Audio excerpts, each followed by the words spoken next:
Hi everyone, this is Simple Dad here. In this video, I'll show you how to create the miniature photo theme effect on a photo on your Samsung Galaxy device. So the miniature effect transforms your normal photo into a toy-like miniature world.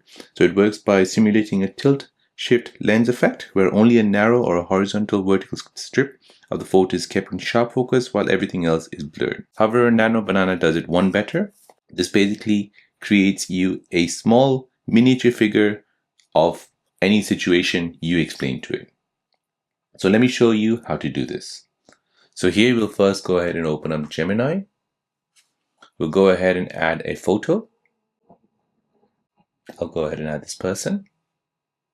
And now I'll go ahead and put down a statement saying, create me a photo where I'm standing on an office desk and create me a miniature figure.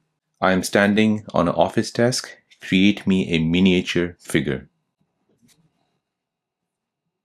Sure, here is the image. If you scroll down, now as you can see, this is an office desk and this person is placed on an office desk, giving that miniature effect. So this creates eye-catching artistic visuals. It gives your photo a playful, model, train set aesthetic.